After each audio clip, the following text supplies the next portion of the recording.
Hello, everyone, and welcome to Changing the Face of Mining. We're going to be discussing the power of procurement, specifically gender responsive procurement. If you've never heard that term, we're going to unpack it for you. We're going to give you all of the download on what it means and what it can do for your mining company.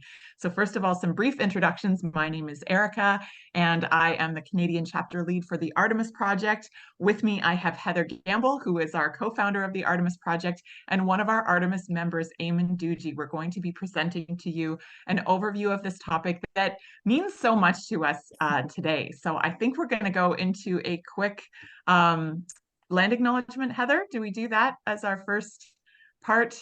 Welcome, and as we are committed to the principles of reconciliation, we'll invite you to honor the land on which you stand in any way that feels right for you. So the Artemis Project is a collective of women-owned businesses serving the mining industry. We are about representation of women in a predominantly male industry. We're also about transformation and seeing mining go to the next level, where it needs to go as far as its impact on environment, on communities, on society in general. And we believe that gender equity is a key part of that forward progress, along with all of the other evolutions that we're seeing in the mining industry right now. It's a really exciting place to be in an exciting time. We were just reflecting a little bit on how much things have changed since Heather started the Artemis Project. It's almost 5 years ago now, right, Heather? Right, Erica. And just And I was sharing incredible to with you, see. Go ahead. the momentum and the adoption. Everything it's something that's new. It always takes a little bit of time to break that ground in the market. But what we can say is we have just been so well received and adopted over these past 2.5 years that we know that we've hit a tipping point, and we're very, very pleased to be able to bring this to a scale position and help and connect more mining companies with these incredible women entrepreneurs in mining. Thank you. It really is amazing to be part of this evolution. And we're starting to see now with different protocols and requirements coming out. Lots of you watching this replay might know that the Mining Association of Canada just came out with a reporting requirement under their Towards Sustainable Mining protocol that is very much on trend with what we're speaking about as well. And that thought leadership that's been coming, that we have had some breakthroughs on with our sponsors so far as our early adopters, is now really positioned to become much more widely adopted across the industry. So we're so pleased to be part of that. The power of procurement, specifically gender responsive procurement, or GRP, as a lever to enable that innovation and that excellence in the mining industry, is what we're going to be talking about today. So without a whole bunch of further ado, I'm going to turn it over to Heather, who is going to set the stage for the opportunity that we are after here today. So go ahead, Thank Heather. you, Erica. Thank you, Erica. It's just a pleasure to be able to be in this position. Like we've said, we've done a lot of groundwork, and we're very thankful to have some early adopting sponsors who jumped in with us. And now we're at a position where we're going to standardize across the industry as it relates to procurement with women-owned businesses.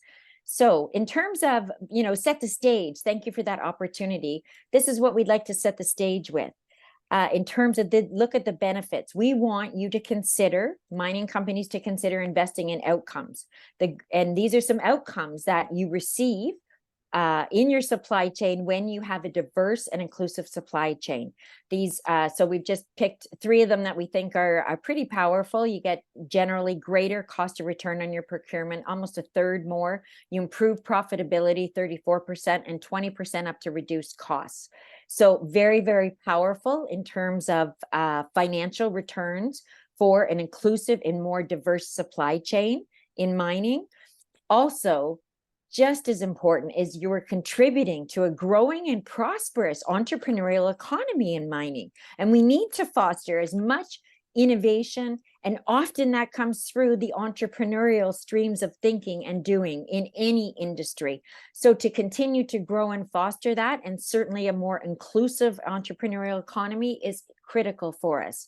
And on top of that, we're advancing all diversity, equity, and inclusivity initiatives by advancing in your supply chain the DE&I. And specifically, as it relates to sustainability, you are with us directly contributing to UN SDG 5 and 8 and 12. And so together, what we're doing is we recognize there's been barriers in certain respects as it relates to women-owned businesses. So what this combined effort is doing is leveling the playing field. It's all about leveling the playing field, opening the opportunities to equal opportunities, and then the engagements proceed from there. So what is Thank you, Heather, for setting that tone. I think it's so important to understand that there have been barriers. I think some people get very caught in an idea that, well, if women aren't in mining, it's because they don't want to be, it's because they choose not to be, or maybe their skills aren't relevant in this industry. And I think what these data are showing is that really, when we level the playing field and we open up the opportunity for women-owned businesses, for everyone to participate in mining, that there really are some very high quality people that are now getting in that were previously not able to participate because of those barriers we weren't even aware of. Exactly, Erica. And just, very quickly, some of the barriers are, women generally don't have the networks often that more males tend to have, and certainly at senior levels. So they don't have the social capacity, as an example. Their businesses tend to be smaller. And like you said, there's certain, concrete barriers for women-owned businesses. So that's why we say and have this effort together to recognize the barriers, build on those capacities, and bring them to the table. So it's a win-win for everybody. And we just wanted to share as well, to just give you a little bit of background, as Erica mentioned, this is not a new thing. Gender responsive procurement really came out of findings and work from International Labor Organization, UN Women, and World Bank, really starting around 2010. So the point here is there's lots of material from which we can draw upon, integrate in, and that's exactly what we've done with Artemis Project, is bringing in the global standards, learning from other industries that are more advanced in gender responsive procurement, and adapting that for the our mining setting. And in terms of, just to give you a glimpse of some of these corporate champions of gender responsive procurement, and again, these programs have been going on for 10 plus years with Procter & Gamble, with Intel, with all the logos you see across the bottom. There's approximately 7,200 organizations that make a stated, tangible commitment to women-owned businesses. So we just wanted to give you a glimpse into that. What that looks like. Each and every one of these particular organizations have increased their commitment year after year, which is just shows that this works. It's a methodology, it works, and it continues to amplify and break those barriers very successfully. Well, those big companies know what they're doing, right? So if they're investing in this and investing in a really big way, we can learn, right, from these other industries. Right. I didn't see a lot of mining logos on that page, Heather. How widely adopted is this in the mining industry? To my knowledge, I don't know of one mining company that has come to the table with a stated external gender procurement amount. Okay, so we have an opportunity here. We have a huge opportunity, and we've got we've done a lot of great groundwork with Artemis. So now it's at the time when we're ready. And like you said, Erica, it's, now we're being regulated. Mining Association of Canada is regulating to expect their members to be able to engage in this and start reporting on this as early as next year. So some of the benefits we talked about, again, we gave the financial benefits. It improves innovation for mining companies by hearing from a whole new group of potential vendors, drives competition. That's always a good thing, allows procurement of smaller orders and highly specialized. That's what we're really finding, especially because there's such a talent scarcity in mining, that many of our sponsors are coming to the entrepreneurs saying, I need some specialized help in geology, geoscience in this way. I need some specialized help with this, because we're all experiencing the talent crunch. So that is a huge value for the entrepreneurs to be able to deliver and offer those types of services to our mining clients. It leverages all the diverse thinking. We know 20% on average is the improvement you receive through a diverse and inclusive workforce. So that's what we want to do, is drive further gains in mining and enhance the corporate reputation of mining as well. So we feel we've got the perfect mix of all these conditions. We've got some great market conditions that are, you know, all of us have raised visibility on DE&I. We've got incredible talent for these women-owned businesses in mining. They are unbelievable. They bring at least, you know, most of them have 15 to 20 years operational experience, boots on the ground, been around the world, SDG aligned. They have ESG in their services. Doesn't matter what their services are, and they are experienced, educated, and untapped. And then we have the senior leaders who have and are expressing an interest in, look, I need to have access to new pools of talent, and this is a brilliant one to bring to the forefront for the variety of reasons that we've discussed. So we know that mining companies, we know, are doing good work in advancing women, but mostly in the workforce. So that's great. That's one way to lever women in mining. And another way is to lever through your supply chain. So we recognize the great work that Sherritt's doing with women on their boards, Eldorado's doing in their leadership capacities, building women leaders, putting women leaders in. Agnico building women leaders again, and BHP has just recently announced actual gender equity at one of their sites. So lots of amazing work is going on, and we're here to help you with your supply chain.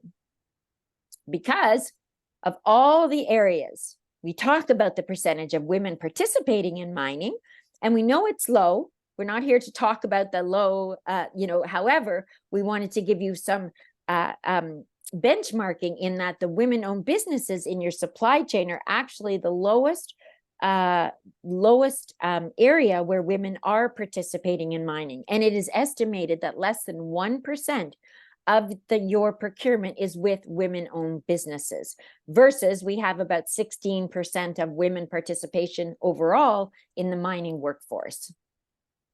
So that's why we say we have great opportunity together. And that's why we're very, very excited to be championing these incredible women-owned businesses. We have, we measure and report on the procurement. To date, we have over 2.5 million of procurement with these women-owned businesses. And we have over, we have 13 mining companies that work with Artemis and continue to work with Artemis and expand their work with Artemis year over year. And that's what we're looking for, committed companies, these committed entrepreneurs. Artemis sits in the middle and does the facilitation, activation, and helps implement this whole concept to drive more healthy growth of diverse and inclusive suppliers in your supply chain. So just a little bit, our work, we're really focused. We do the work. However, we have been very, very lucky to have other people do nominations on our behalf and be recognized for the work that we're doing. Everything from International Women in Mining inspiration to we were the first organization in mining to receive a UN SDG Global Compact National Award. We're recognized by the Globe and Mail as a Canadian change maker. There were 2 mining people in that in those awards, which was awesome. And we were recognized as from the Canadian Federation of Business Professional Women as a STEM startup, and recognized of the work that we are doing in terms of really mobilizing women-owned businesses with the mining, mid to large tier mining companies. So there they are. They're incredible. I can't say enough about them. And we just wanted to give you a glimpse. They're premium talent, and they span the spectrum of the mining supply chain. When we did start, one of the first mining leaders I went to talk to about this initiative, I said, look, there are these, incredible women-owned business in mining. And he said, well, what did they do? Catering? So at that time, that just showed me the bias, the understanding at that time, the perception. And I thought, yeah, for sure, we need to get this done because, yeah, catering, I understand that important in some respects. However, these women are here changing the industry. They're transforming it, and they're transforming it from the front end in exploration to the full cycle, really introducing circularity into it. So incredible pool of talent within, and it's a growing pool of talent that resides largely in Canada, Brazil, and Chile. And Heather, I'd just love to jump in and underline something here for the mining leaders that might be listening. Even if you've got the idea that women have exited the kitchen, so to speak, within the mining industry and are having an impact across the broader areas of the business, something we hear from mining decision makers is great. We'd love to hire more women, or we'd love to do business with more women-owned businesses. We can't find them. Where are they? And what I love about the work that Artemis has done and the positive proof that has been constructed is that they are out there. They're doing excellent work. They're sometimes under the radar because they're very busy, or they don't necessarily self-promote and network, as you said, as much as they could. However, the quality is there, the credentials are there, the intentionality and the dedication to high quality outcomes is there. And that's one of the ways that we make everything easier for the mining companies that we partner with, is we introduce them to the women-owned businesses that have the solutions they need. Absolutely. And that's, that's a really good point, Erica, on a couple of aspects, because most of our women-owned businesses are engineers, they are geologists, they're technologists, they're specialists, they're professional specialists. So not only are they leading businesses, they largely oversee the work. They're very involved in their work. So when you're an entrepreneur and you're leading a business, you're overseeing the work, it is very challenging to find opportunity for those business development, relationships that are key as well. So exactly, that's what we're finding, is where we're able to play a role that's so helpful for the women-owned businesses to raise their visibility in a collective way to the mining organizations that, as you say, definitely want to. But large companies are not rigged to work with entrepreneurs. We understand that, and their supply chains generally larger suppliers. So that's why there's a need for us to play in the middle and facilitate those outcomes between those both pools of women-owned businesses and our sponsors. So we're here today and continuing because we want you to receive maximum benefits from your gender responsive procurement outcomes. So like we said, we've come this far. We're very, very lucky to have early adopter mining leaders who said, okay, yes, we believe in that, we see the value, and we're going to jump in with you before. We don't have to, we're not regulated to do this. We see it, we're going to do it. And so now at this stage, we're here to help take what we've done, navigate it to the next step, bring standards to the industry, and then scale it throughout the industry. So the opportunity at this stage is a certification, a gender responsive certification, and whereby it is a formal program, again, one that we can serve across the industry in a standardized fashion to level the playing field for women-owned businesses, and not just for today, for this year, forever, to really embed it in terms of being sustainable and a part of business practice. So maybe in a few years, Artemis, you won't need us because you will have this embedded in your practices, and we'll be on to doing other things, bringing you more value.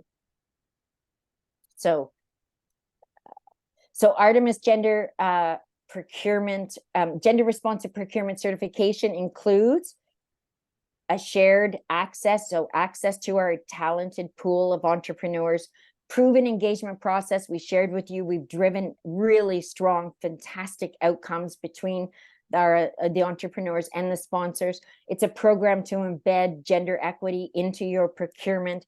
It's measurement of the activity that happens, scoring and reporting. So enabling you to meet all the regulatory requirements that are now coming to market and will be continuing just to expand in this area, built on continuous improvement. And you do have a GRP certification at the end of the program. So we think, this certification program is for companies that are looking to receive the benefits we talked about. Largely, you're looking for new talent, but as Erica says, you're looking for it in a very efficient way.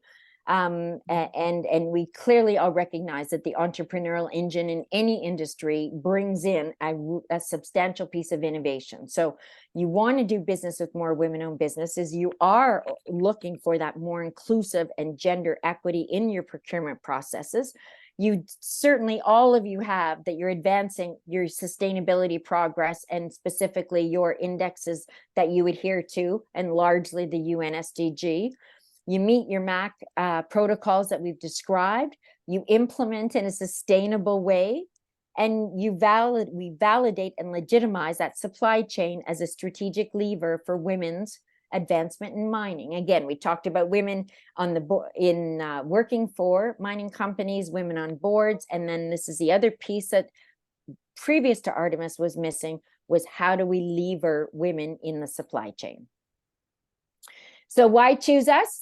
One, just wrapping it up, is again that, you know, to meet your protocol requirements, this is a program that was developed, it's proven, it's developed by women entrepreneurs, for women entrepreneurs and mining companies, and completely adapted for mining. It's the only area we specialize in, is mining. It incorporates top grade change management methodologies, incorporates all the leading international standards and research and work, and leverages all of those programs from which we built our gender responsive procurement. It's a tiered certification program.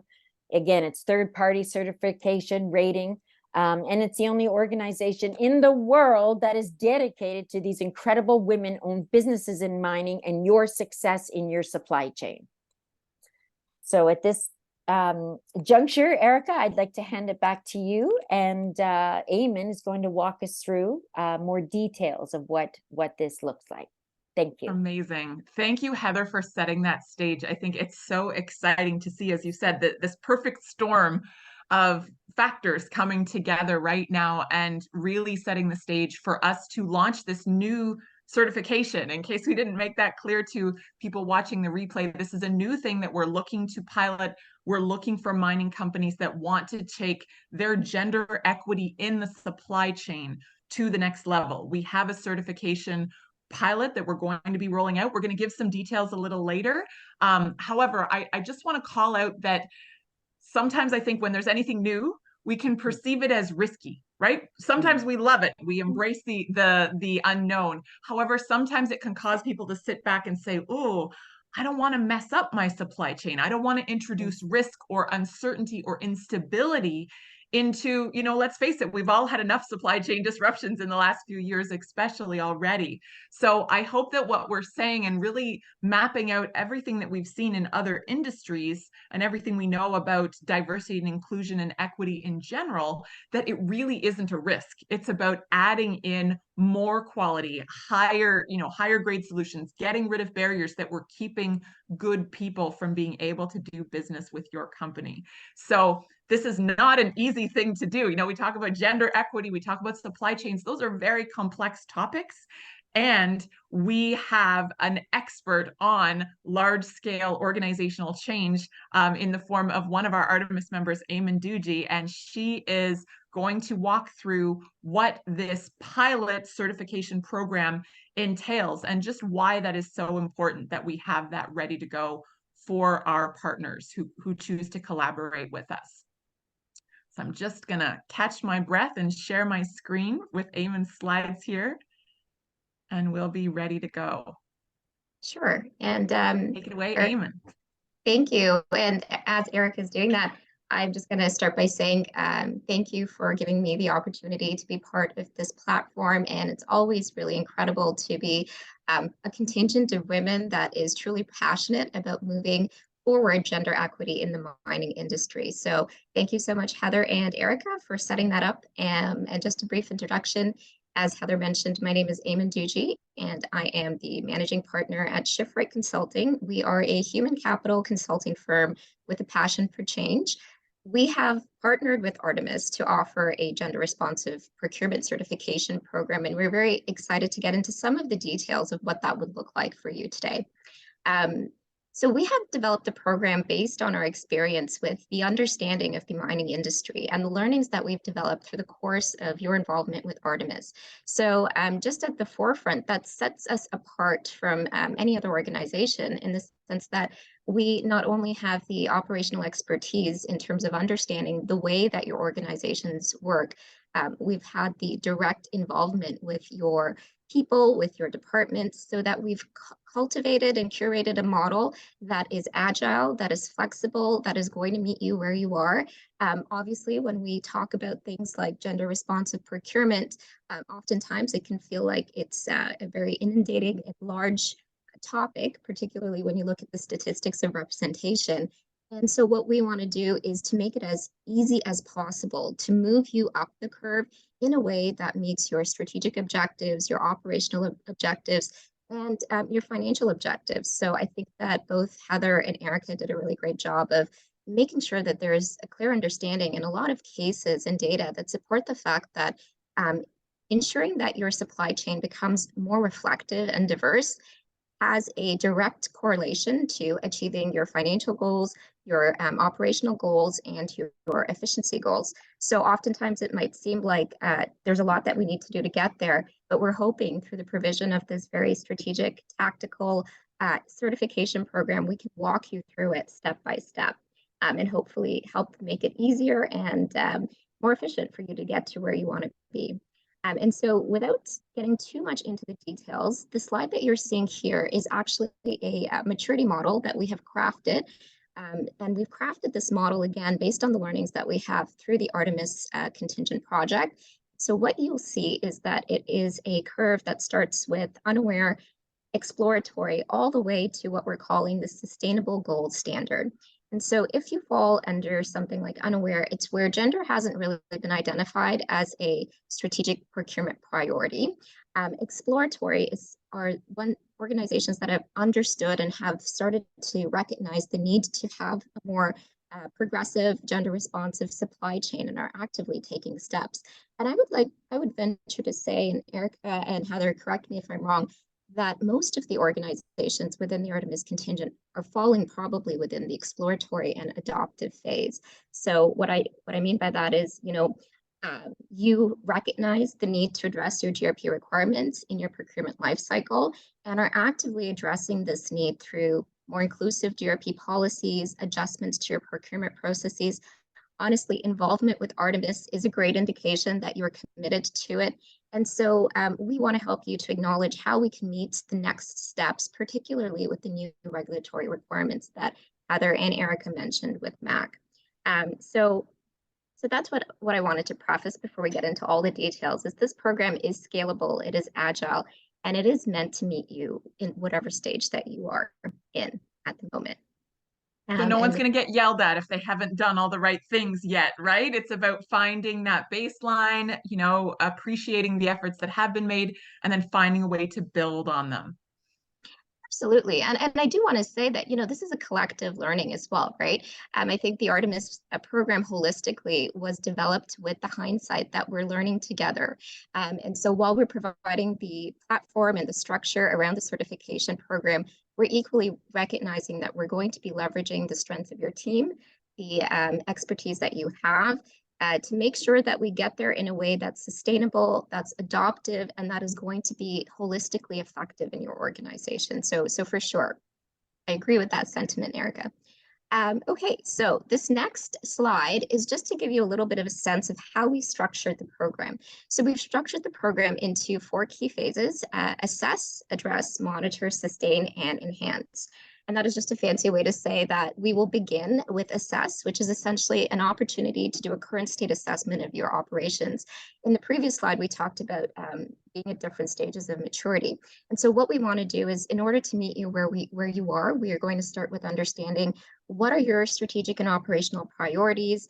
How does that link into your supply chain? What are the existing pain points, not just from a gender procurement perspective, but the pain points you're experiencing in your supply chain currently? Because oftentimes I think, again, it's making sure that there is that connection between increasing your diversity and actually actively addressing those pain points for you. So you're kind of hitting two stones with one bird with 2 stones. So that is what I would say. And so what you see on the slide here is, it is a very tactical step-by-step program that we've put a lot of thought into, again, leveraging a lot of the material that Heather spoke to previously.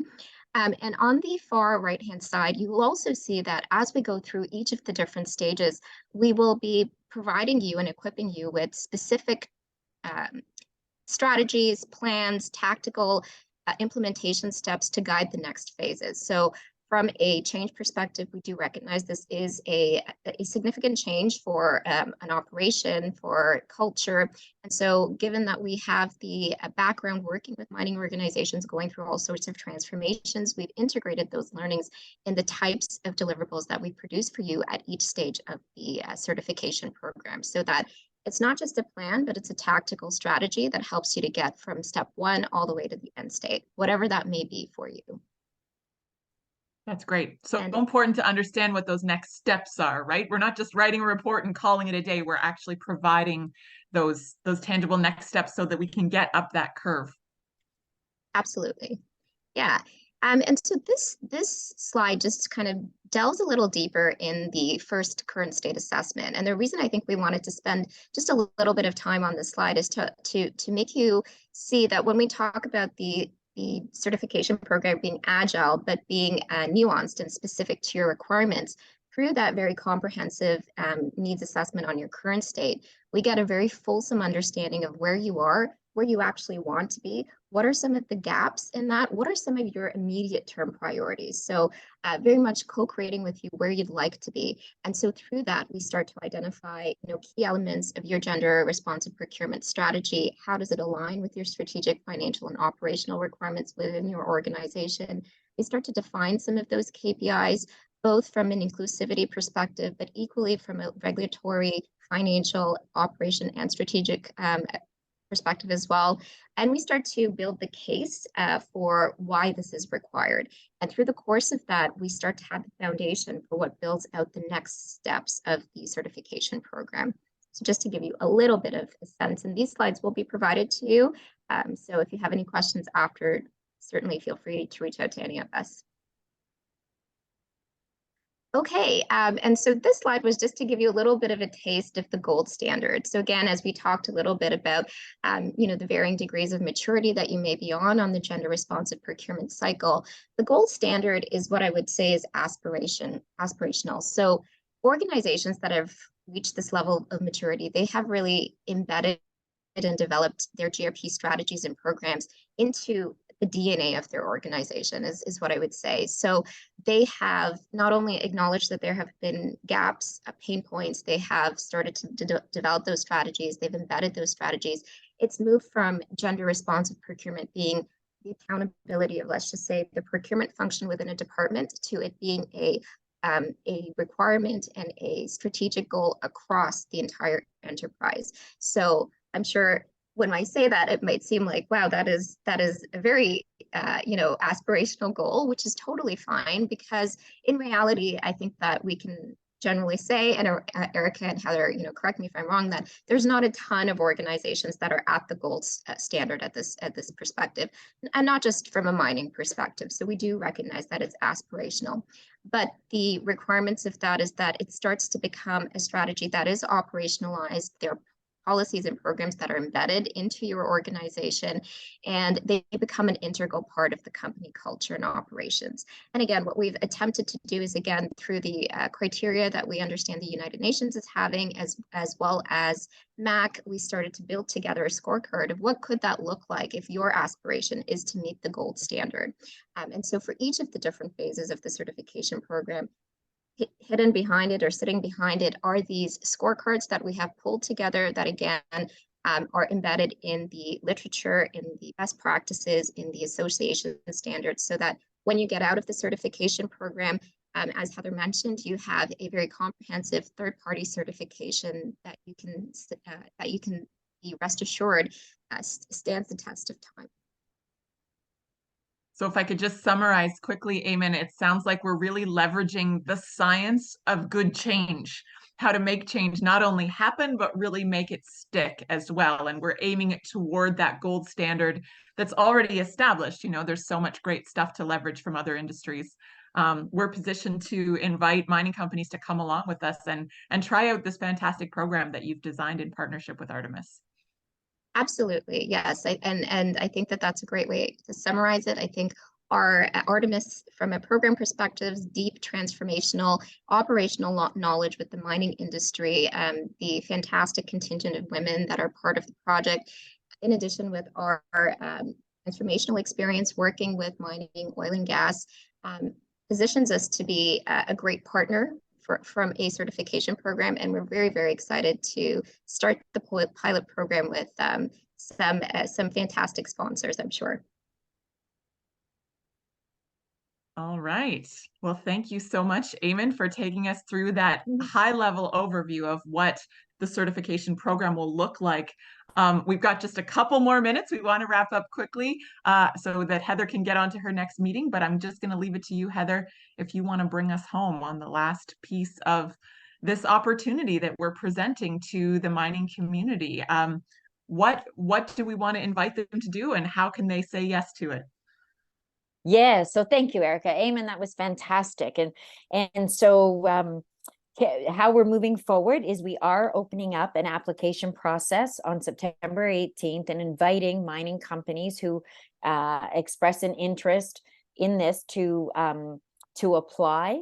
We are looking at piloting, and the pilots will begin early next year, but we would like to pilot with a minimum of 3 organizations to roll out our program. And obviously, as long as we're doing that, when we're doing that, to get all the feedback and the learnings that we can as well.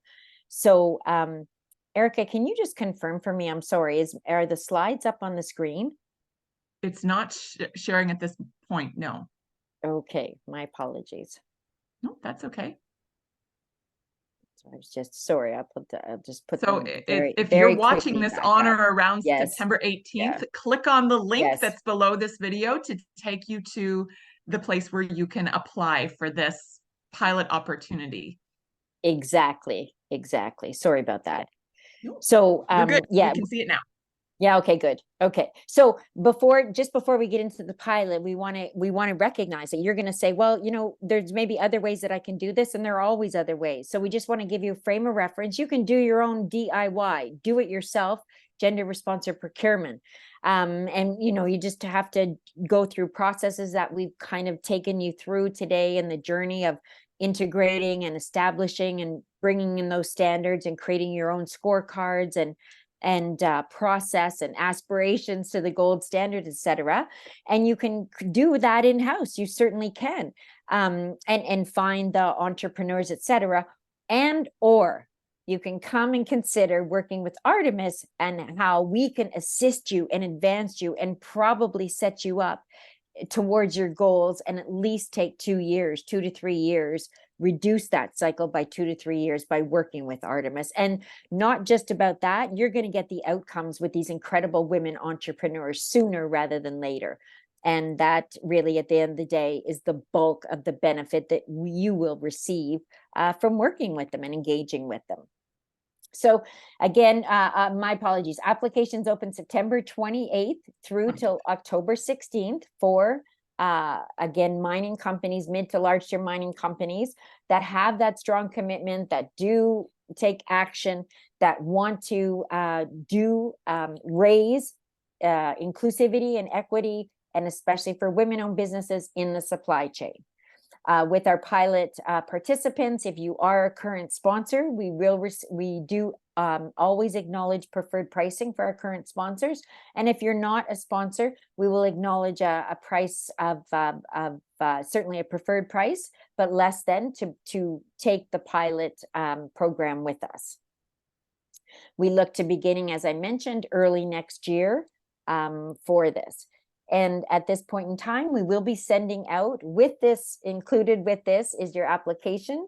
And we hope that we have encouraged you, created some thinking around, and sparked some new ideas about, this. Yes, it is always diversity, equity, inclusivity is a big topic. However, we break it down. We've got the structure. We've got it all, framework, standards, etc., for you to make it easy for you to take advantage, leverage this incredible pool of talent in mining that we have today and continue to grow for you. So on behalf of all of us, certainly thank you for this opportunity. Thank you for sharing time with us and hearing more about it. And Erica, I give it back to you. Thank you, Heather. I think you said it all. That was a brilliant wrap up there. We would love to hear from you. There's contact information for both Heather and me on the screen here. Please do reach out to us or fill out your application form. If you have questions or want to know more, we'd be happy to book a call with you and talk a little more about what this looks like to really accelerate your journey into bringing gender equity into your supply chain and realizing so many fantastic benefits along the way. Thank you, Heather. Thank you, Eamon. This was wonderful. And thank you all at home for watching. And we're looking forward to touching base with you and figuring out how we can support you in the near future. Thank you. Look forward to working together. Bye-bye.